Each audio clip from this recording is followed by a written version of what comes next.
Black American, this is a must-watch video.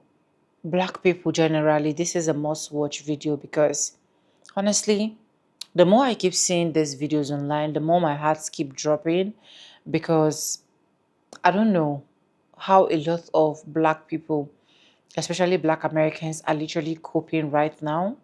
A lot is just happening at the same time, and one thing these people are looking for ways is to look for ways to Holy Spirit. Let's just watch this video. Welcome back to the channel. My name is Sonia. Subscribe, like, comment, and share. Credits belongs to the original creators of every single clips and stitches we have in this episode. I want to say a very big thank you to every single one of you liking, commenting, sharing, dropping super thanks, and also joining my membership. I do not take you guys for granted. You guys are absolutely the best. With that being said, let's watch this video. I'll be back with commentaries. Let's go watch, guys. In 2026, black folks still have to come down to this legislature and beg for something that they rightfully were born to have, and that is a right to vote and proper representation. We live in a time where one of your colleagues can turn around and tell an audience of women and black men and women, more specifically myself, you need to shut up, boy.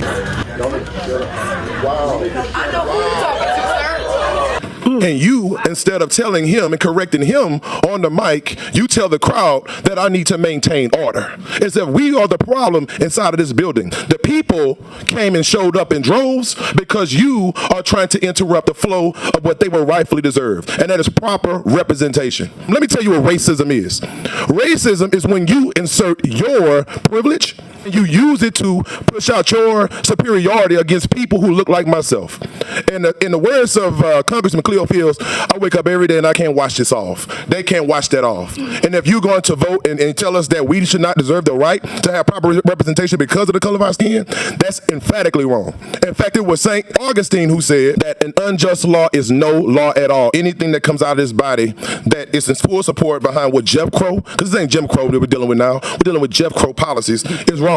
And one thing that I simply just cannot understand, Senator Miguez isn't here right now, but for God's sake, your last name is Miguez.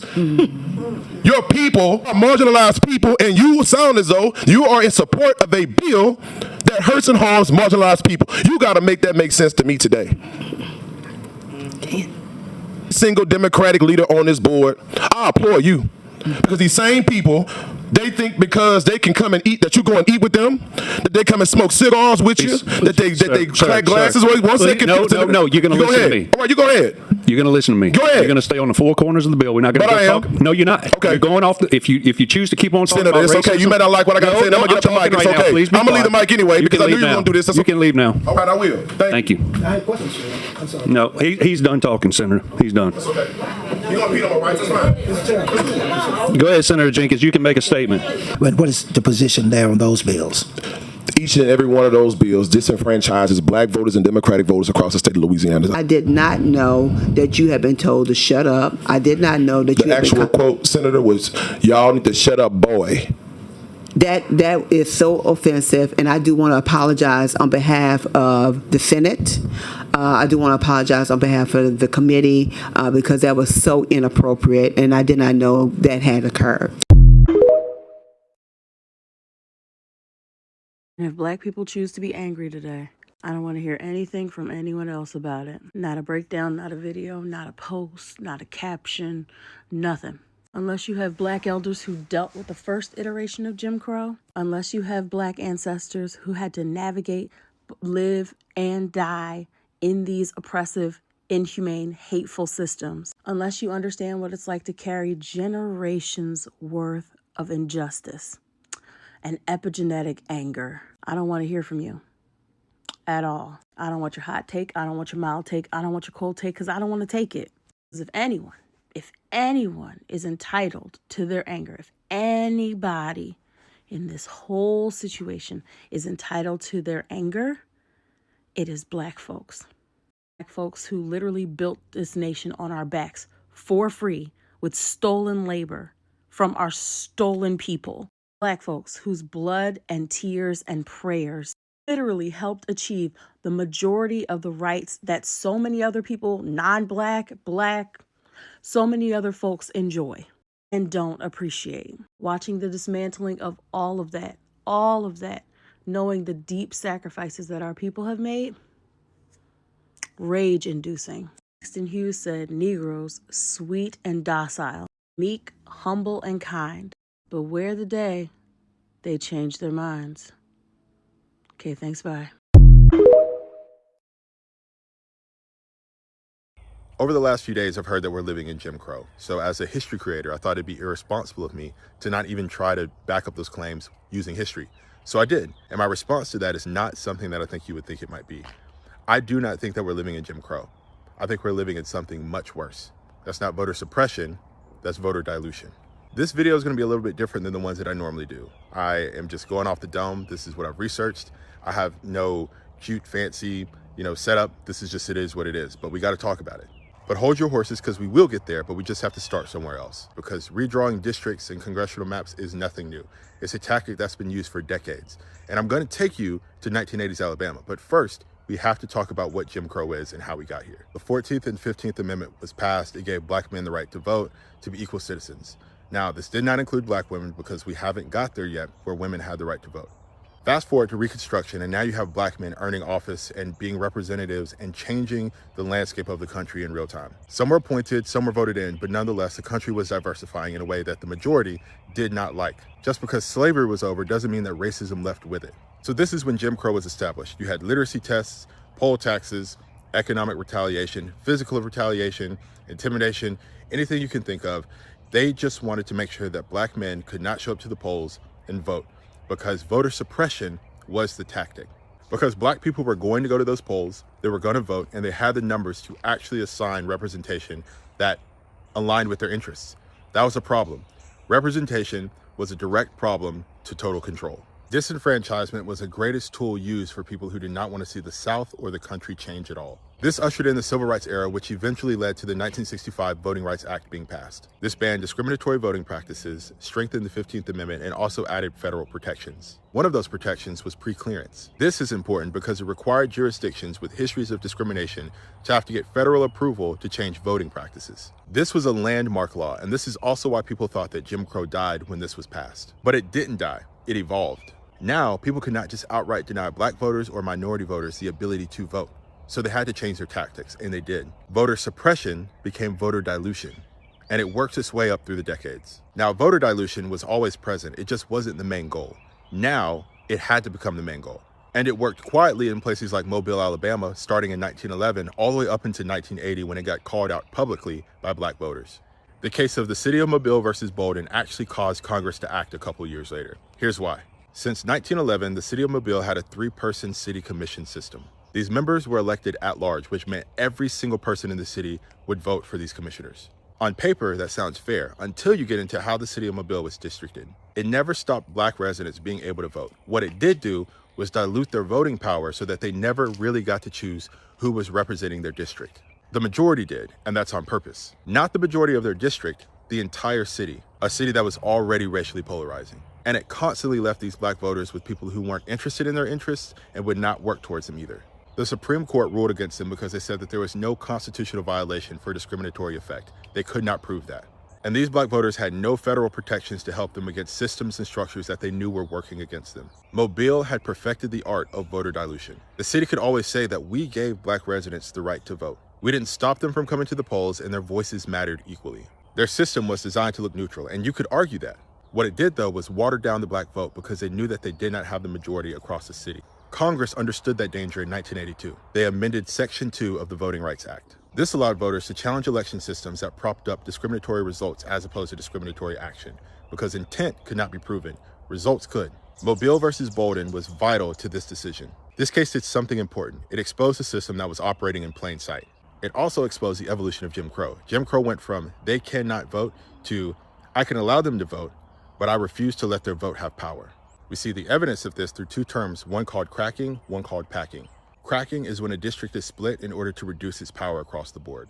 An example of packing is putting all the black voters into one district so that you reduce their power elsewhere. Now, does that sound familiar when it comes to these new maps and these new districts that are being drawn in real time across the country?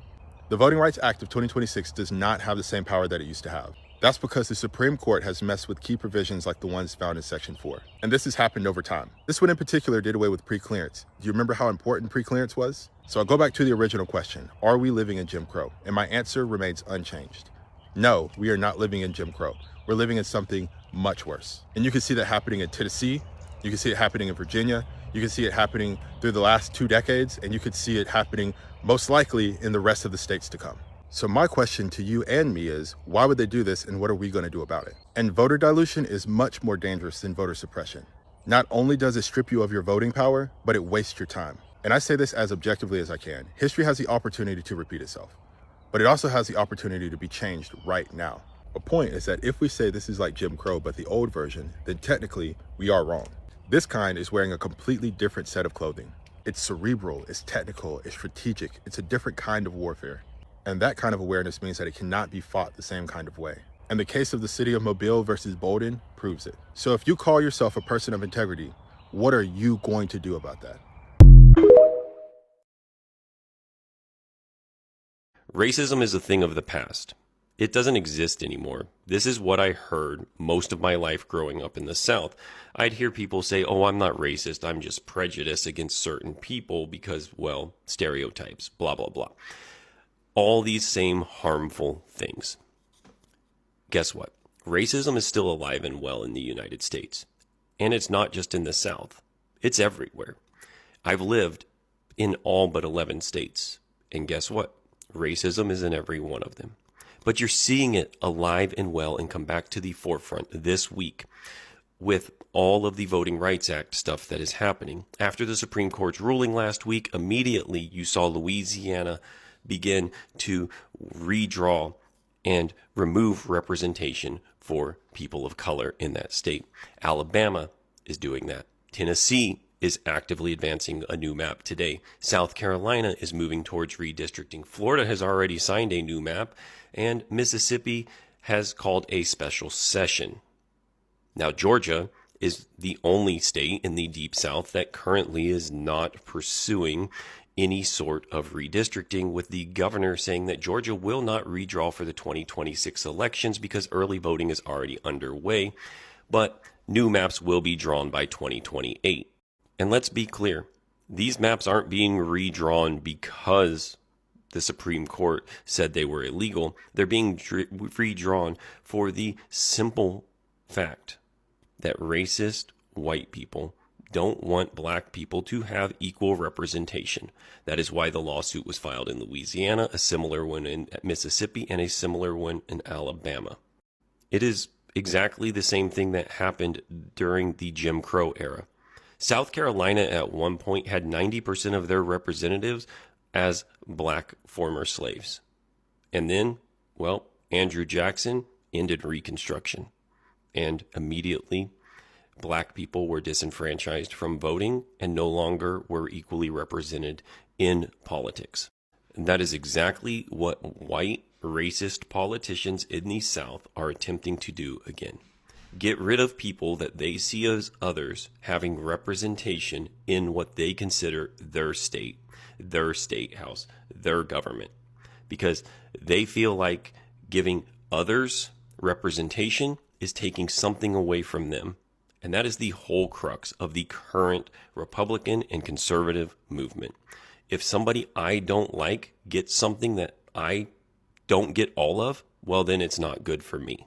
So no, racism never went away. It's alive and well across this country, and you will see other states follow suit for the simple fact that they can.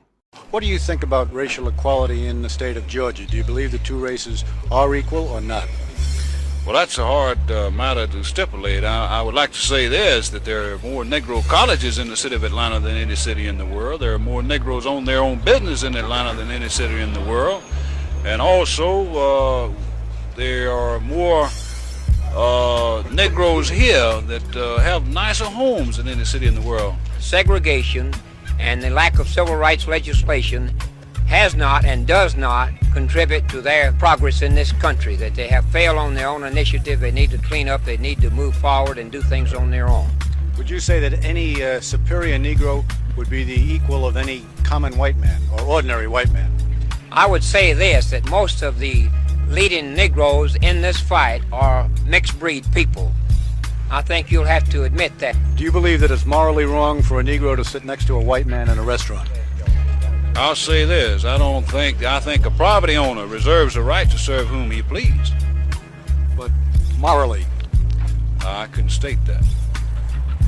I couldn't answer that at this time. In other words, you could look at that in 2 or 3 different ways. I would state this, that I think a property owner should reserve the right to serve whom he pleases in his place of business, because he does have the investment there.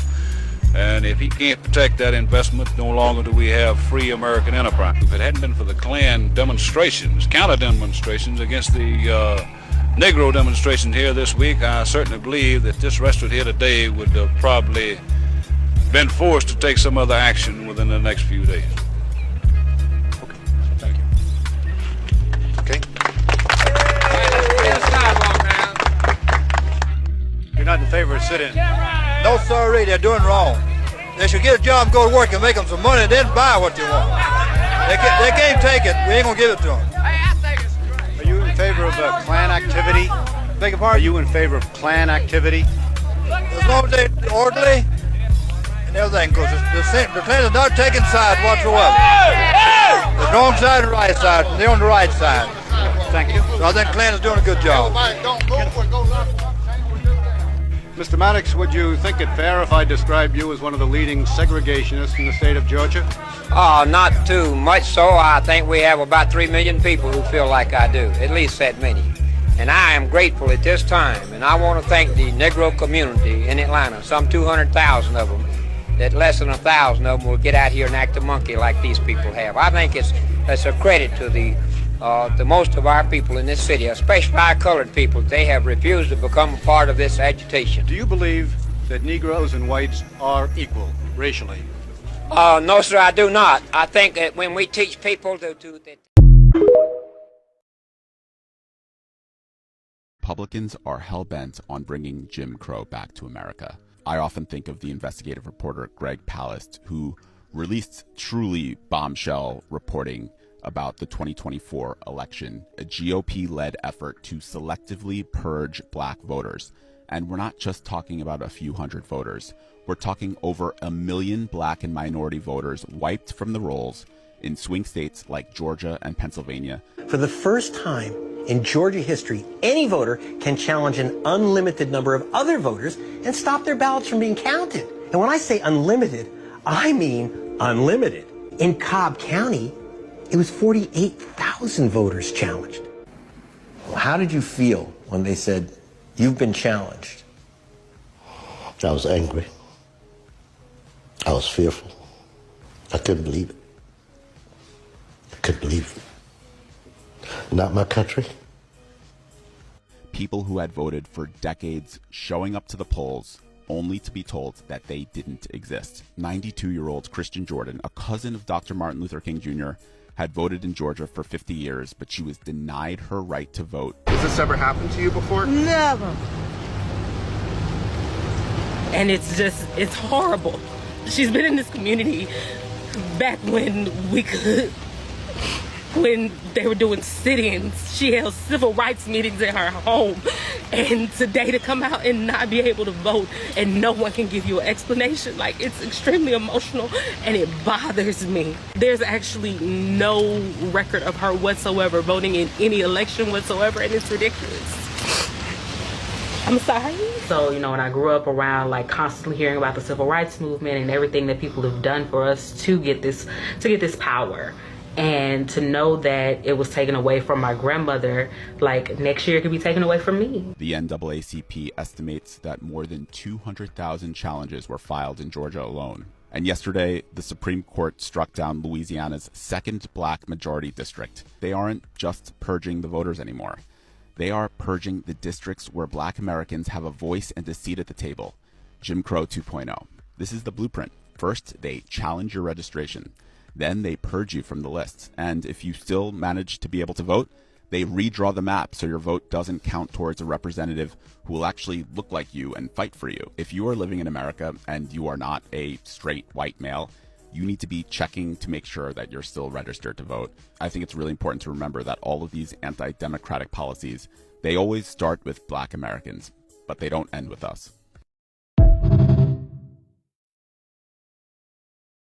Yeah, what we're dealing with right now is white supremacy at its zenith. They are literally rigging and stealing elections and stealing congressional seats because they cannot win otherwise at the behest of the president after the Cali decision of the Supreme Court. And he decided to tell our governor and a lady who's running for governor that they need to steal our only majority black district in the entire state, which is in Memphis and Shelby County, where I currently serve as a state representative and where I'm also running to serve in the U.S. Congress for District 9. These things are not incidental or accidental. They've been building up to it over a long period of time, whether it be Shelby County v. Holder, where they gutted Section 5 of the Voting Rights Act, to now gutting Section 2, where we were able to use the courts as a way to ensure that our representation, our voices weren't being taken away systematically. And now, surgically, they have cut our district into 3, proportionally, nearly to the percentage of 33% of black folks in each of those districts, in order to dilute our voice, to dilute our vote, and to take away our political power.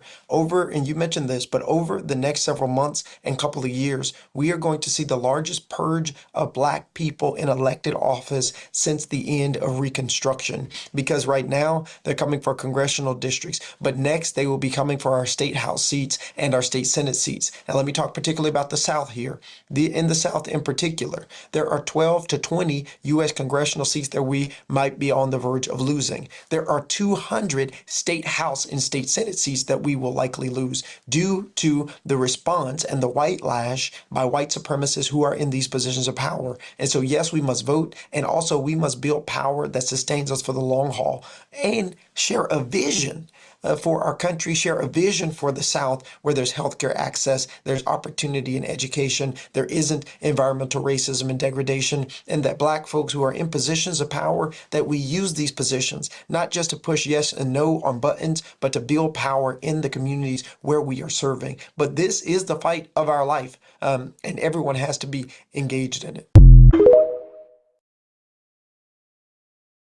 Okay, if you're pissed that Republicans are trying to take away our votes, I have something you can do about it, and it's coming up quickly. So the Supreme Court's decision in Louisiana v. Calais is going to mean an intense amount of redrawing of districts over the coming years, and a lot of lawsuits attached to that. These battles are going to be fought at the state level, which is going to mean that control of state Supreme Courts is going to be that much more important than it already is. But what you may not know is that we have a chance to flip 2 seats on the Georgia Supreme Court in less than a week. The Republicans in Georgia are planning on redrawing their maps this year for 2028, and they're currently benefiting from a GOP-dominated Supreme Court, one that has been described as not very sympathetic to civil rights. But on May 19th, we have the chance to win 2 seats on that court for pro-democracy progressives. They are former state Senator Jen Jordan and trial attorney Miracle Rankin. They are running to unseat 2 Republican-appointed justices who have voted to uphold the state's 6-week abortion ban and who also helped Donald Trump to avoid accountability for his attempted coup. Meanwhile, Jordan and Rankin want to take on corporate power, they want to protect voting rights, they want to protect reproductive rights. Victories by Jordan and Rankin would cut the GOP majority to 6-3 and position us to flip that court just months before the 2028 presidential election. This is the kind of low-profile race where a little bit of our efforts can make a huge difference, especially because party IDs will not be on the ballots to help folks. So here's what I need us all to do. Share this video widely, especially with people in Georgia, and tell everyone you know in that state to get out and vote on the 19th for Jen Jordan and Miracle Rankin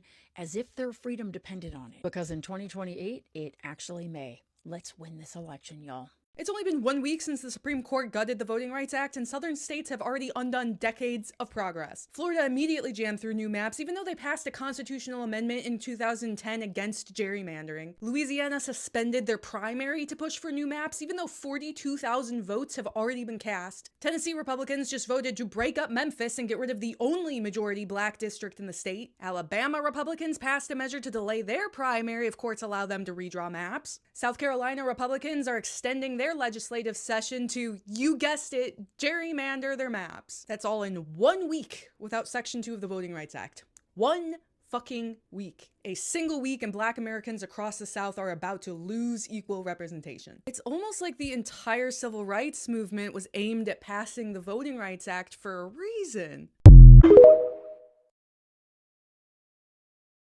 The black community is being terrorized, and the people who are doing it are using the same tactics the Klan did. The Klan had uniforms where they covered their face. These people have uniforms and they cover their face. The Klan used to drive through neighborhoods and people would be afraid. What are they going to do? Are they going to get out and kidnap me and lynch me? These people don't even bother to get out. Well, sometimes they do. They just shoot from the car.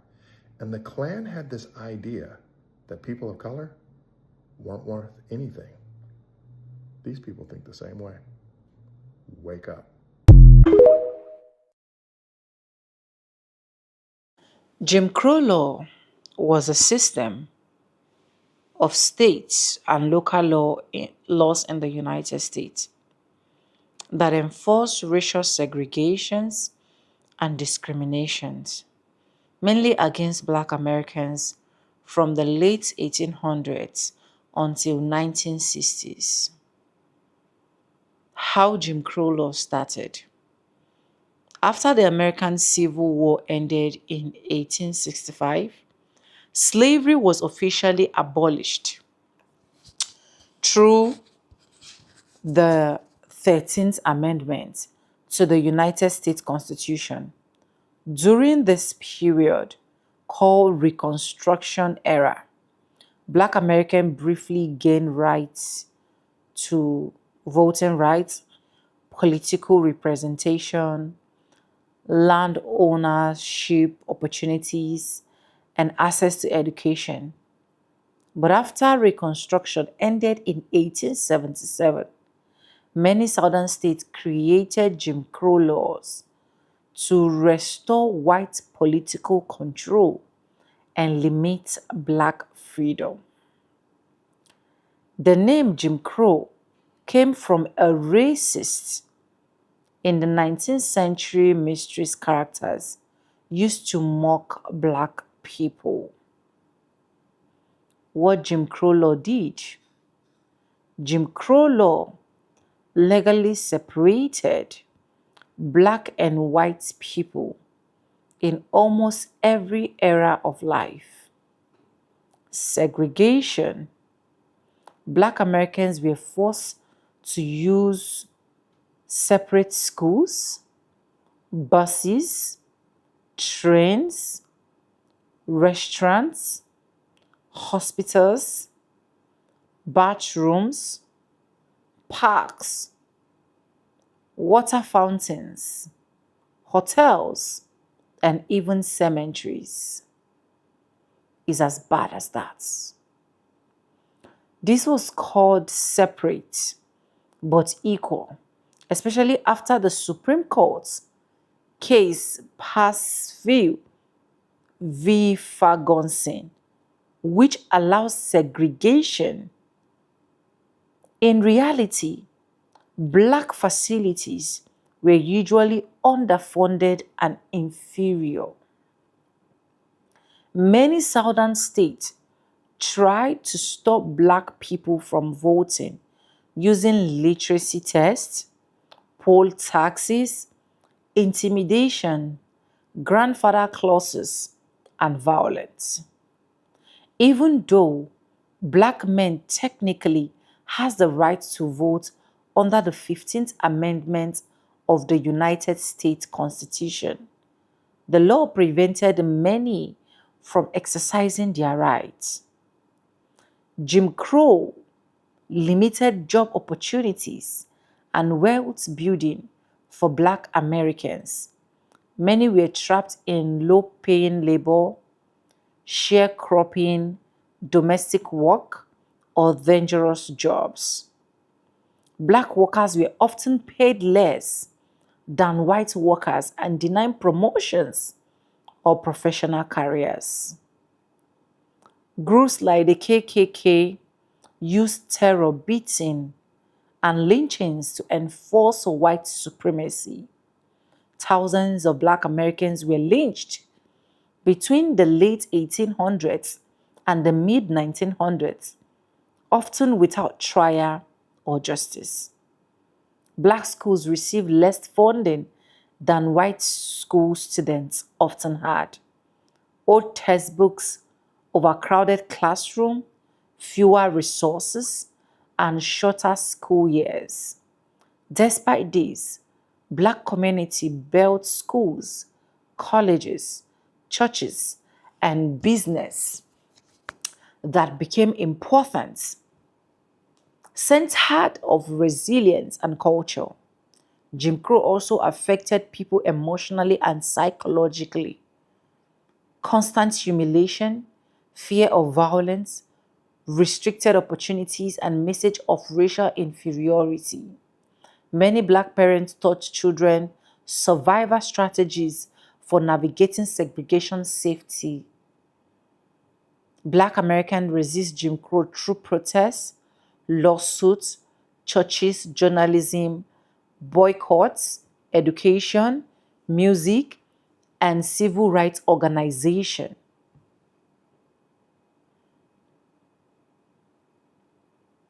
Organizations such as the NAACP fought segregation in courts and public life. The modern civil rights movement helped dismantle Jim Crow. Major turning points were not included. This law ended legal segregation, although debates about racial inequality and discrimination in areas like housing, education, policy, and wealth continues today.